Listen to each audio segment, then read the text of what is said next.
May malaking pangyayari na naganap sa Hungary. Isang di inaasahang dagok mula Budapest ang sumira sa makinarya ng digmaan ng Rusya na di inasahan ni Putin. Sa loob lamang ng 24 na oras, nagbago ang buong sitwasyon sa Europa. Wala nang hadlang. Nawala na si Putin ng pinakamakapangyarihang kaalyado sa kontinente.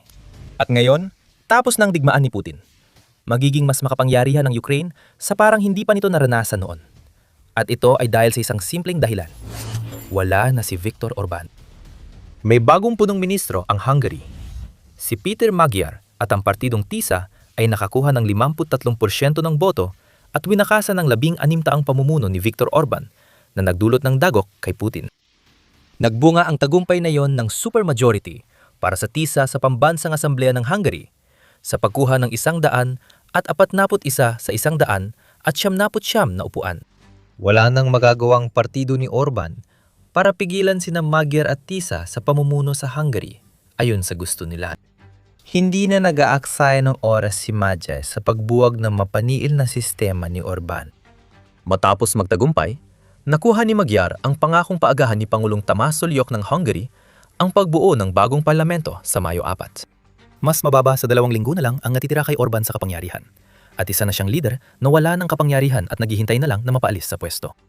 Ang mga pampublikong istasyon ng TV at radyo na matagal lang hindi pinapansin si Magyar sa utos ni Orban ay ngayon puno ng pahayag ng bagong punong ministro na maglalagay siya ng patas na editor sa mga programang balita na dati ay pinagamit ni Orban para sambahin siya. May mga hakbang na ginagawa para hindi na maling makaupo sa kapangyarihan ang tulad ni Orban. Ayon kay Magyar, magsisikap siyang gawing 2 termino lang ang limit para sa pinuno ng Hungary. Nahadlang kay Orban na makatakbo muli. Tinarget din ni Magyar ang Fidesz Party na matagal nang may mahigpit na kontrol sa Hungary. Ang mensahe ko sa mga leader ng Fidesz at sa mga sunod-sunuran nila, wala nang silbi ang magmalinis kayong parang inosenteng munting balerina ngayon at umasta na parang walang nangyari, pahayag ni Magyar. Dagdag pa niya, alam namin ang ginawa ninyo sa mahal naming bayan at sa mga mamamayang Hungarian at huwag kayong magduda kahit sandali na aanihin ninyo ang itinanim ninyo. Ang autoritaryong pamana ay unti-unting binubuwag sa ating harapan. Si Sulyok, na sinabi ni Magyar sa harap niya na walang moral na karapatang kumilos para sa pinakamabuting interes ng Hungary, ay malapit ng mapatalsik.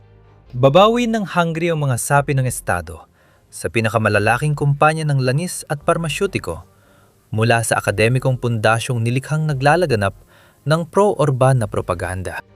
Ipinakita ni Magyar na leader siya para sa mga Hungarian at hindi naglalagay ng sarili sa itaas nila. Iniulat ng EU Observer na tinanggihan ni Magyar gamitin ang opisina ni Orban sa Buda Castle na inilagay doon noong 2018. Ang bagong leader ng Hungary ay magtatayo ng opisina malapit sa parlamento. Si Orban ay nagpakita ng diplomasya kahit natalo. Pero halatang napahiya siya dahil tumatanggi na siyang dumalo sa dapat sanay huli niyang European Council meeting noong Abril 24. Demokratikong alon ang bumabalot sa Hungary.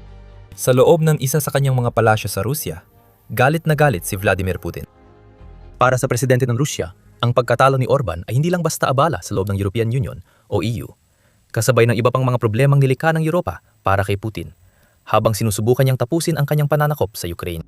Isa itong sakuna na pwedeng magdulot ng pagkatalo ng Rusya sa digmaan laban sa Ukraine dahil natanggal ang isang malaking hadlang.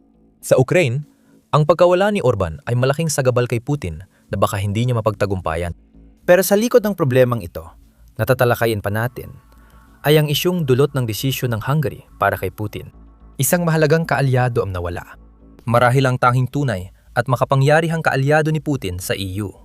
Mula nang lusubin ni Putin ang Ukraine, umasa siya kay Orban ng Hungary para hadlangan ang bawat desisyon ng EU na makabubuti sa Ukraine. Para kay Putin, si Orban ay isang simbolikong halimbawa ng impluwensyang kayang gamitin ng Russia lampas sa sarili nitong mga hangganan. Ang Hungary mismo ay hindi kailanman magiging malaking kaalyado kung militar ang pag-uusapan para kay Putin. Maliit ang bansang ito at mas kaunti ang populasyon kaysa sa mga tao sa Moscow. Ang militar ng Hungary ay may 41,600 na tauhan lamang na napakababa ng bilang at halos katumbas na ng mahigit 35,000 sundalo na nawala sa Russia sa Ukraine noong Marso pa lang. Bilang isang puwersang militar, walang tunay na halaga si Hungary kay Putin. Ang palpak na estratehiya ng leader ng Russia ay mabilis na maubos ang anumang sundalo na ipadadala ng Hungary sa loob lamang ng ilang araw. Pero hindi naman talaga tungkol sa lakas militar ito para kay Putin. Malaki ang papel ng Hungary dahil si Orban ang pinakamaingay na tinig sa loob ng EU na palaging kumakampi sa lider ng Russia. Ginawang puppet ni Putin si Orban sa halos buong termino ng paalis na punong ministro ng Hungary.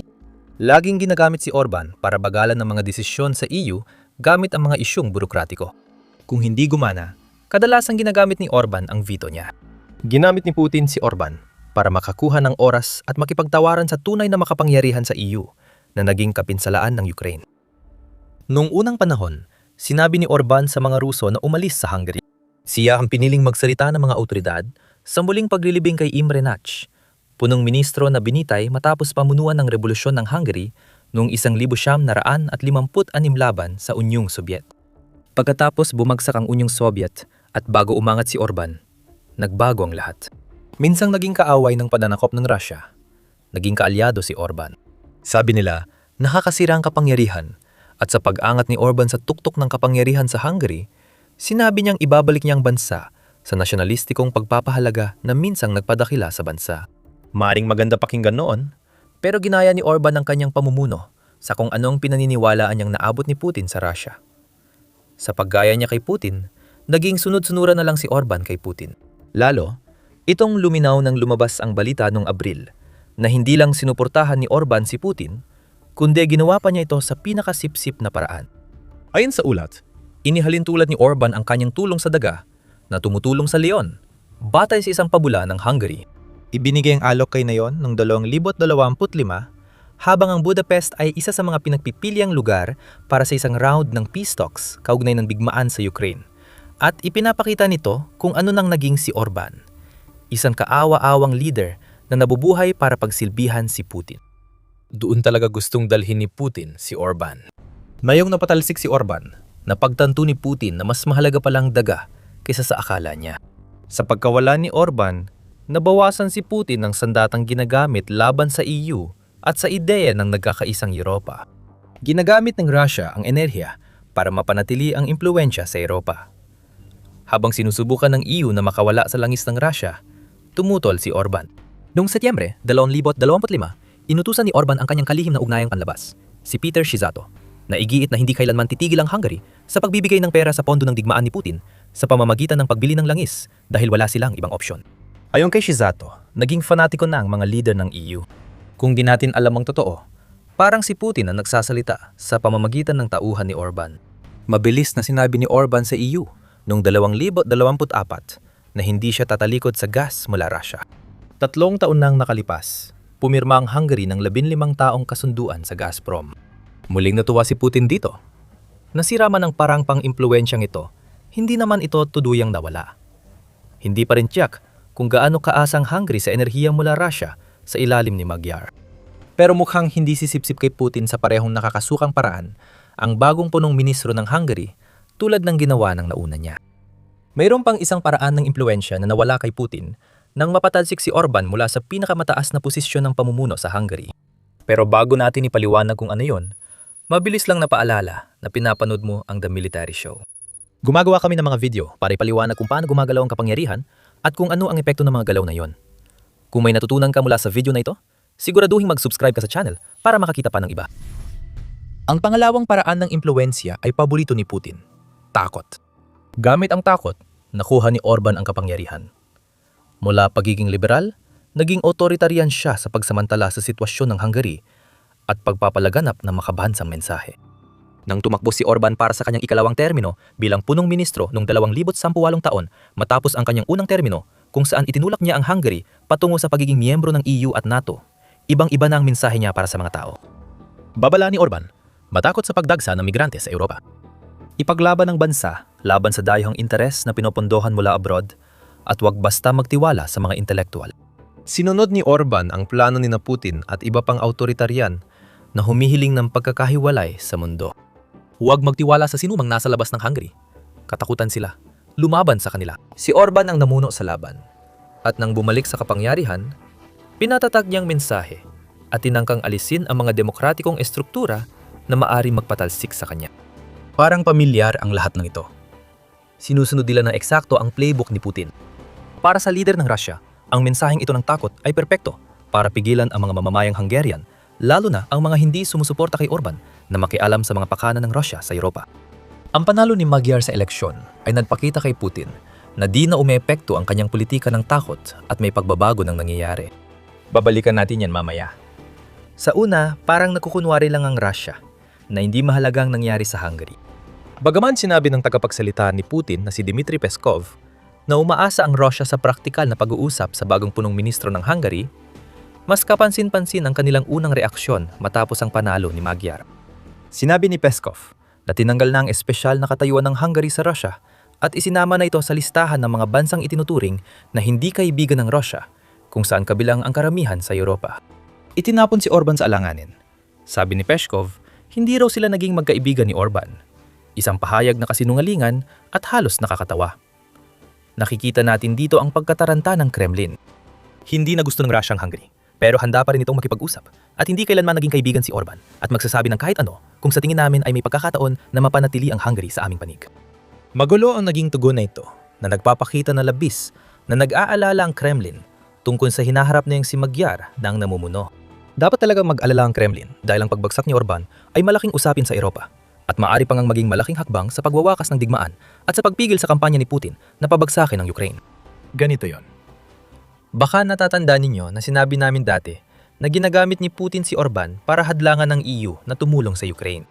Bago pa siya matalo sa eleksyon, ginawa na ni Orban yon sa pinaka-nakapipinsalang paraan. Abang hirap sa pananalapi ang Ukraine, inaprubahan ng EU ang 90 bilyong euro o humigit kumulang 105 bilyong dolyar na pautang gamit ang komplikadong mekanismong sangkot ang mga nakapirming ari-arian ng Russia. Inaprubahan ng karamihan sa EU ang pautang. Pero si Orban ang pangunaing tumutol, kaya wala pa rin natatanggap ang Ukraine kahit ilang buwan ng pasado ang pautang. Maaring dumating ang unang bahagi ng pera sa Ukraine sa Mayo dahil wala na si Orban para mag-veto ng loan. Malaking bagay ito para sa Ukraine dahil ibig sabihin nito ay maaari na silang magsimulang gumastos ng malaki para sa ilan sa pinakamahalagang sandata na kailangan nila para ipagtanggol ang kanilang sarili laban sa mga pag-ataking panghimpapawid ng Russia. Ayon sa Telegraph, prioridad ng Ukraine ang Patriot at Storm Shadow missiles. Ang una ay nagbibigay daan sa Ukraine na ipagtanggol ang sarili laban sa banta ng ballistic missiles ng Russia, habang ang pangalawa naman ay nagbibigay sa Ukraine ng mas malakas na firepower na magagamit nila sa mga rehiyong malapit sa hangganan, mga okupadong teritoryo at sa Black Sea. Nagpupulong ang mga EU ambassador sa Brussels noong Abril 22 para talakayin ang mga susunod na hakbang sa pautang na sinubukang harangin ni Orban.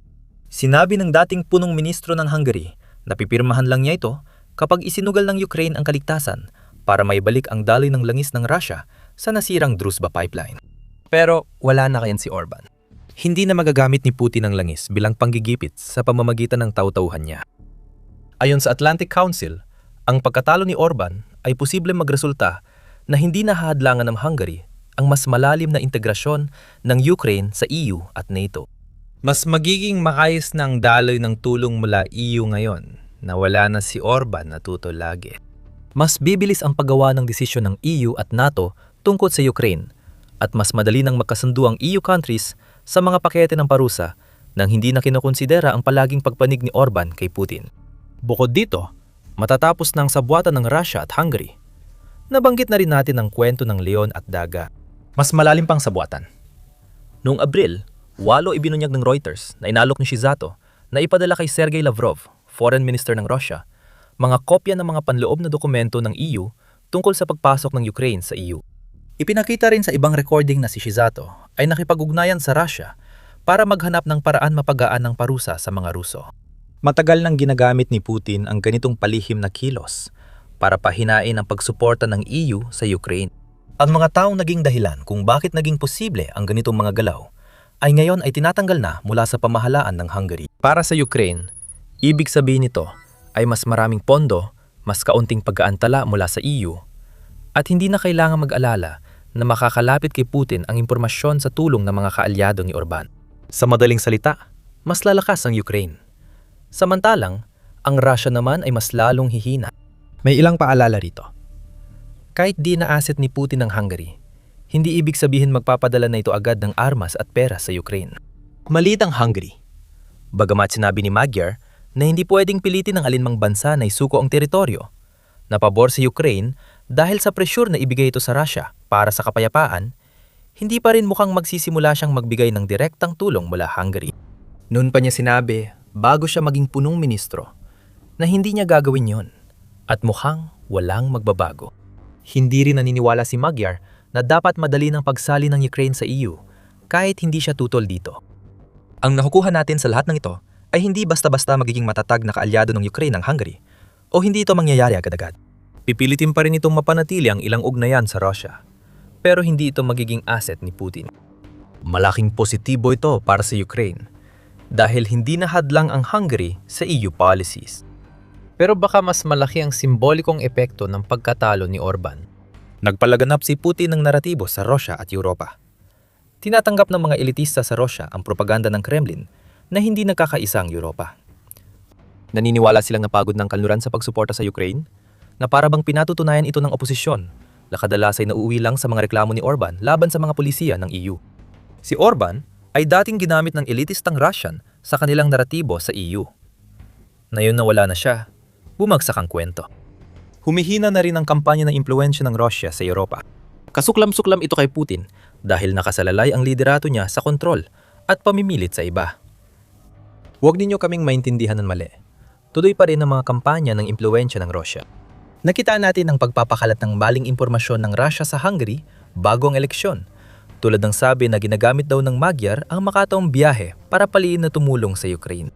Ganon din ang mga chismis tungkol sa pandarambong at mga pahayag na ibabalik daw ni Magyar ang sapilitang serbisyo militar. Ito ang mga taktika ng maling impormasyon na nagsisilbing pundasyon ng hybrid na digmaan ni Putin sa Europa. Hindi niya iwan ang mga ito kahit wala na si Orban. Ang pagkawala ng kasabwat ay hindi nangangahulugan na kailangan ng tumigil ang kasinungalingan.